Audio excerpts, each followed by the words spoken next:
Hello again, everybody. Welcome back. Here for another week.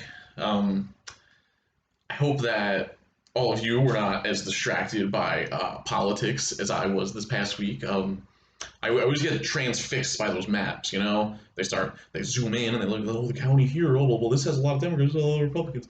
I always get transfixed by those maps, and I just lose hours and hours. And then it's like 3 in the morning, and it's like, what happened? I didn't get any work done. So, I hope that we are kind of committing to things, even if you were distracted like I was. In this video, I want to talk about the story Independence Day, right? As we should all be kind of focusing on the short story right now that we're going to be writing about, Independence Day by Seppiata, right? And I want to start to talk about some of the analysis of the story. In my last video, I kind of broke down the plot and stuff. So now I want to get more into like the messages, arguments that we could make. How can we go about starting to write an essay about this story? So for the discussion last week, I asked you to give kind of your first thoughts on some of the topics that I have on the assignment sheet.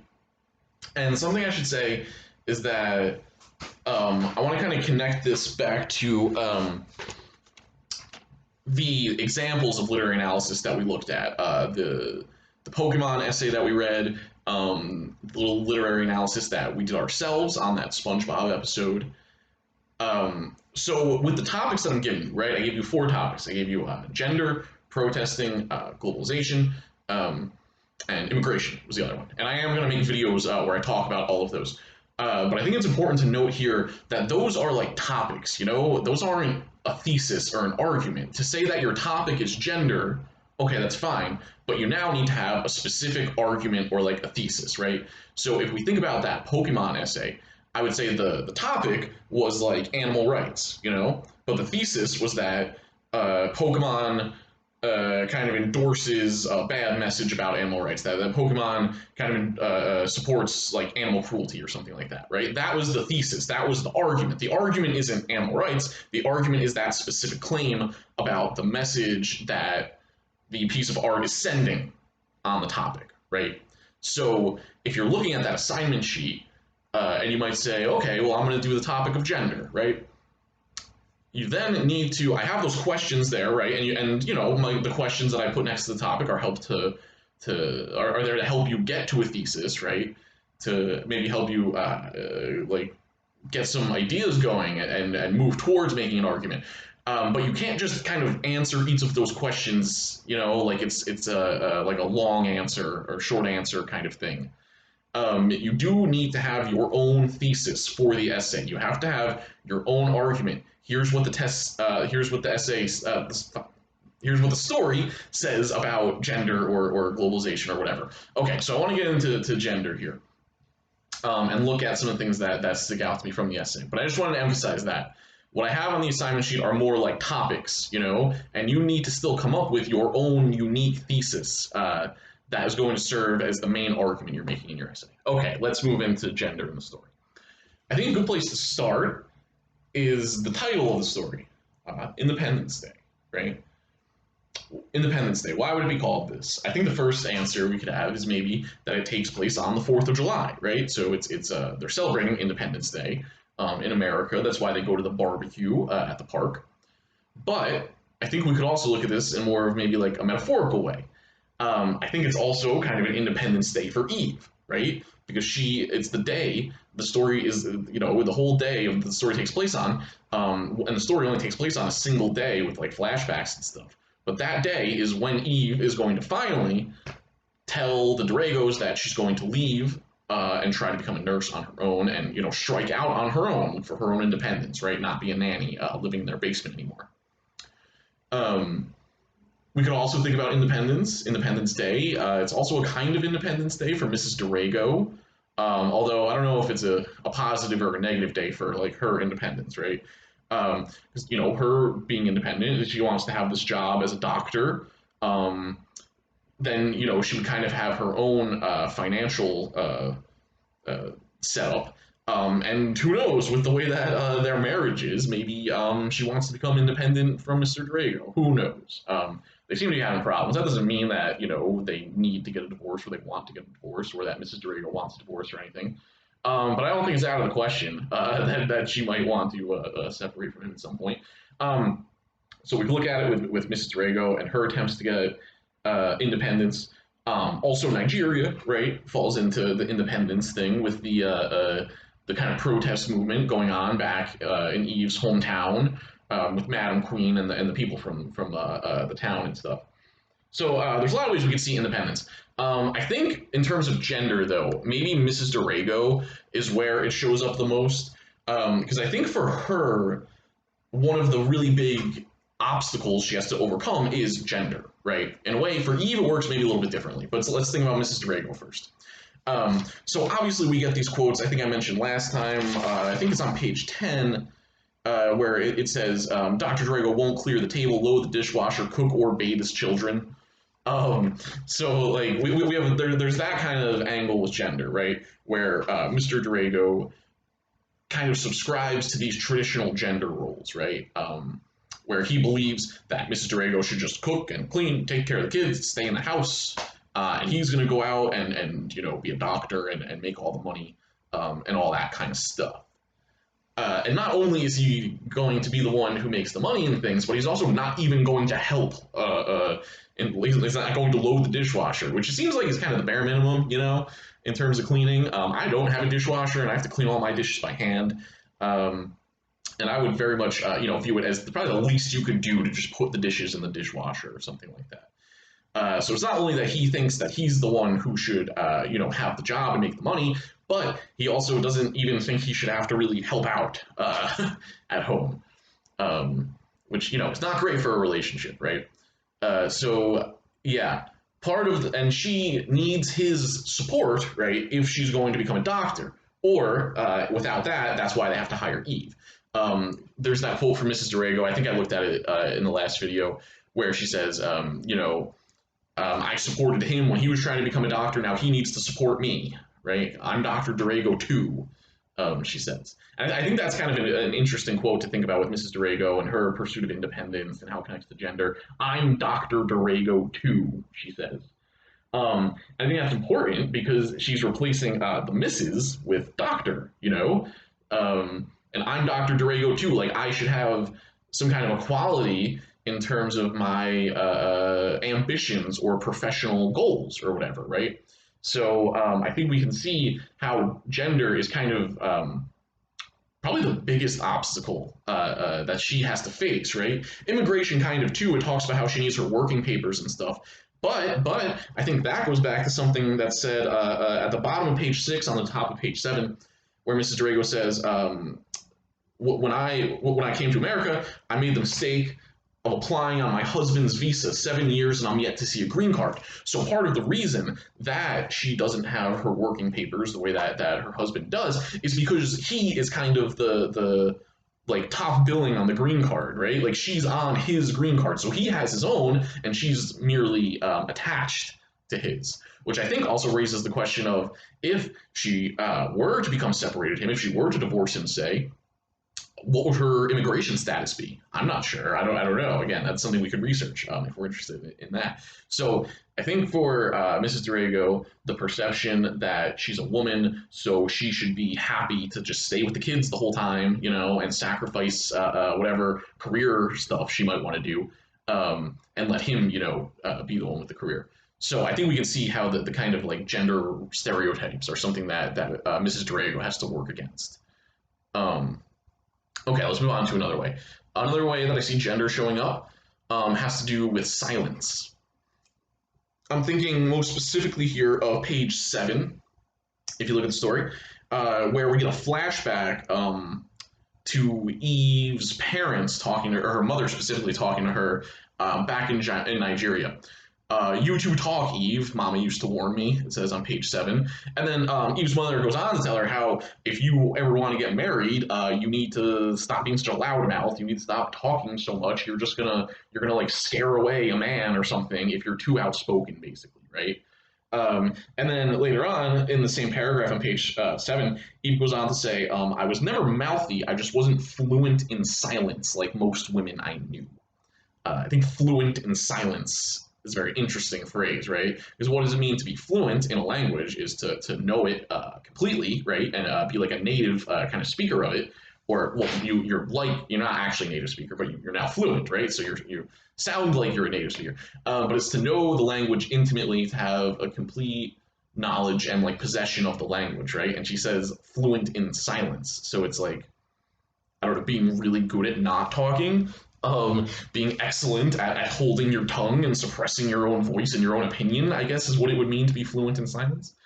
Um, and Eve says that, she's not these things. And I think throughout the story, we see ways where she is kind of more outspoken than other people, other women from her town, and definitely than her own mother, right? So yeah, Eve says I wasn't fluent in silence, and the kind of I think where we see gender and kind of sexism coming in is the idea that her mom, right? Thanks, mom. Her mom is telling her, hey, like you need to stop talking so much, or learn to not be such a loudmouth, or you're never going to get married, right? I think that's the kind of like where it moves into kind of like a sexist position, because the idea is there, right, that men are the ones who are supposed to be opinionated and have all these ideas and talk all the time, and women are just supposed to be kind of seen and not heard.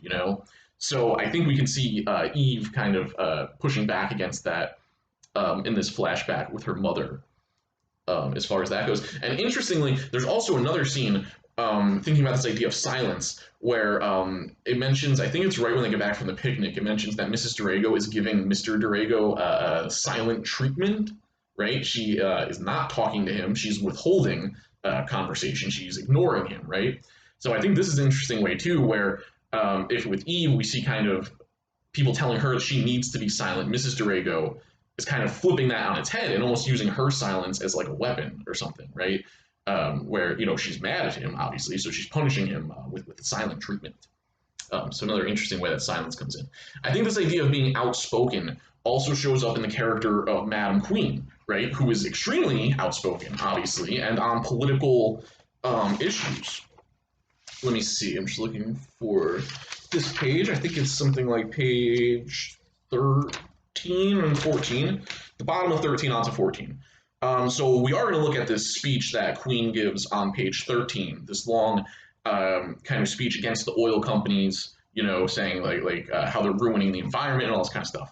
So after that speech, which we'll come back to, Eve tells her parents that she was listening to Madam Queen, right? So at the bottom of 13, she tells her parents, I listened to Madam Queen today. She's speaking against the oil companies. Her mother responds, that old drunk? And then, so here's what's interesting. So one, obviously, for being outspoken, Madam Queen's dismissed as a drunk, right? But then I think gender becomes more of a factor when we keep reading. Eve's father says, yes, indeed, Queen does that. She speaks the truth about the foreigners on our land. She has their blood. She tests them. She's fearless, that woman. He sniffed and sneezed just like a man. So Eve's father actually kind of agrees with Madam Queen, right? He's also kind of anti the oil companies, anti people from other countries trying to like control Nigeria or whatever. And the biggest compliment that he can give Madam Queen is that she's just like a man, right? Because she's outspoken, right? Which is clearly something that they're trying to connect to masculinity. So right after this, Eve's father says, just like a man, which is supposed to be a compliment. Eve's mother says, that's why she can't keep a man.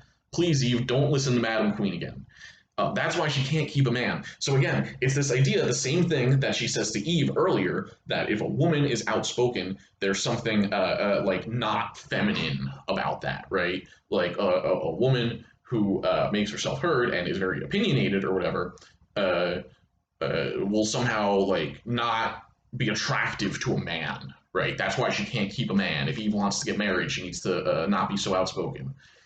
So I think there is like kind of a kind of sexist tinge to this idea coming from mostly from Eve's mother, honestly, that we see here. So I think the response that Madam Queen gets, like, some people are going to have a negative. Some people are always going to have like a negative. If you're going to be like outspoken like Queen is in terms of politics and protesting and stuff, There's always going to be someone who has a problem with it, right? But I think there's also a specific kind of gendered reaction to her being the one who does this. You know, it's possible that anybody protesting, people might have said, "Oh, they're crazy, they're drunk, whatever."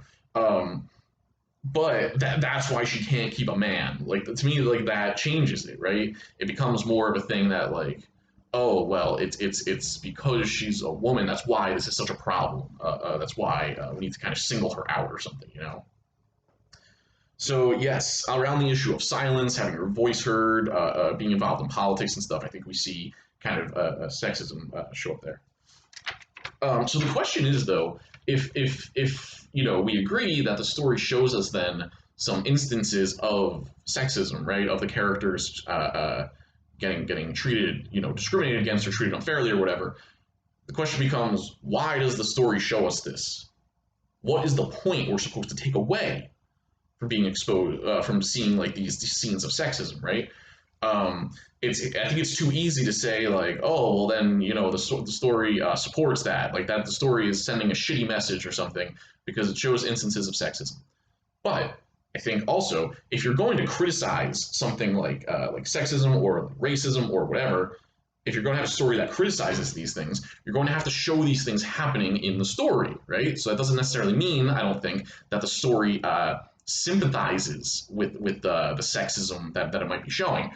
To give another example, if you've ever read To Kill a Mockingbird, right? That's a book where a lot of racist things happen in To Kill a Mockingbird, right? It's about you know, it's all about kind of racism in the South at the time and stuff.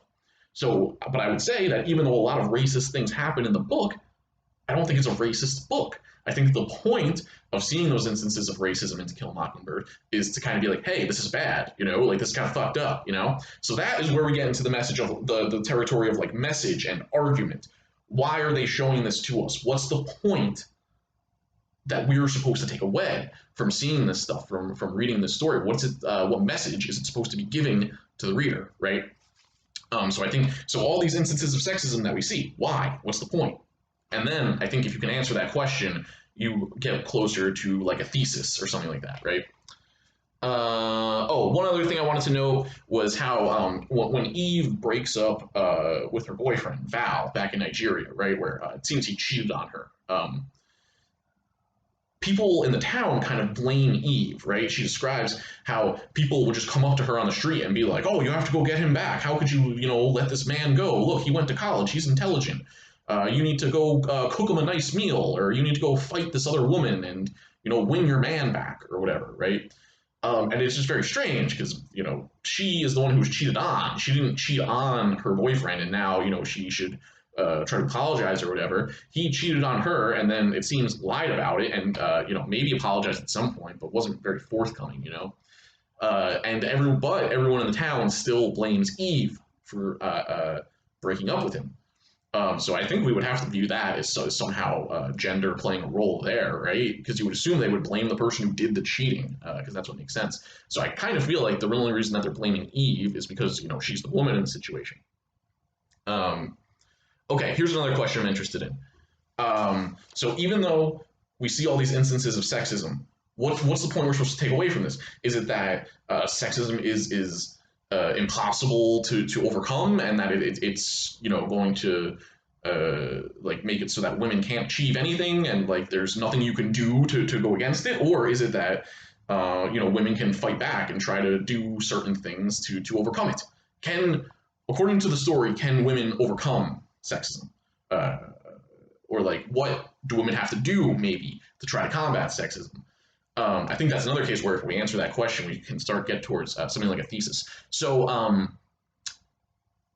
yes, so like Queen, right? Madam Queen experiences sexism, I would say, because the people's reaction to her speaking out is kind of sexist stuff to me.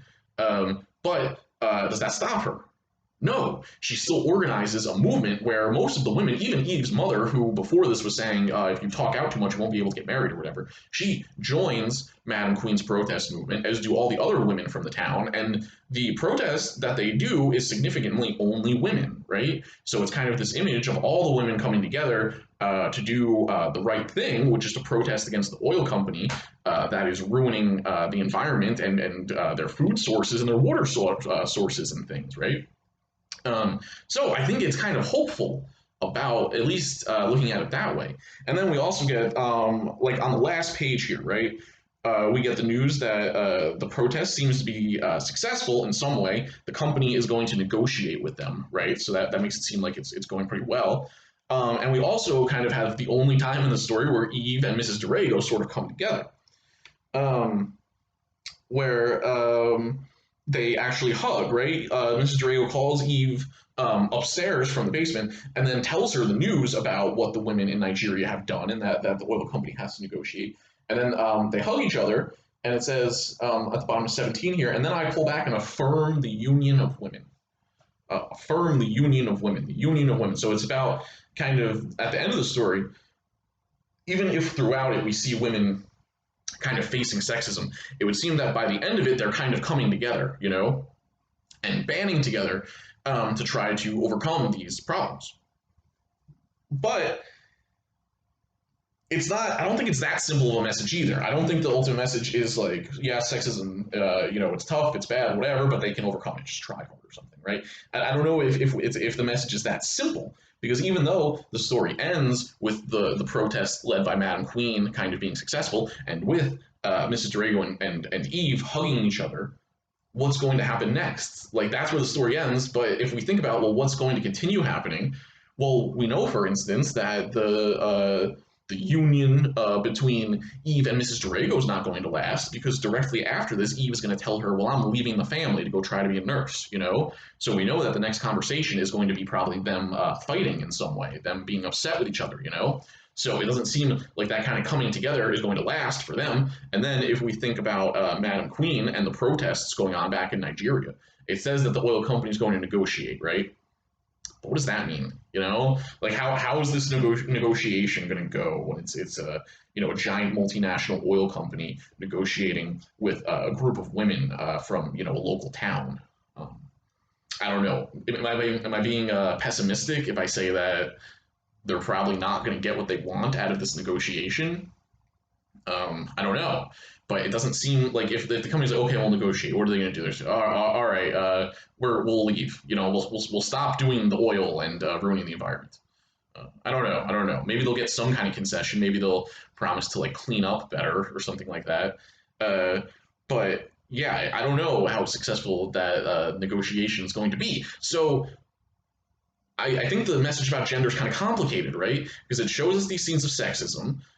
It shows women kind of trying anyway, you know, still trying to achieve what they want, even though they face sexism. When we look at Eve, Madam Queen, Mrs. Dorego, none of them are, you know, stifled. Like none of them, like it's not that they don't let it hold them back, but they still try, right? They face this kind of discrimination that is an obstacle to the goals that they want to achieve, and they try anyway, right? They do it anyway. Are they going to be successful? I don't know.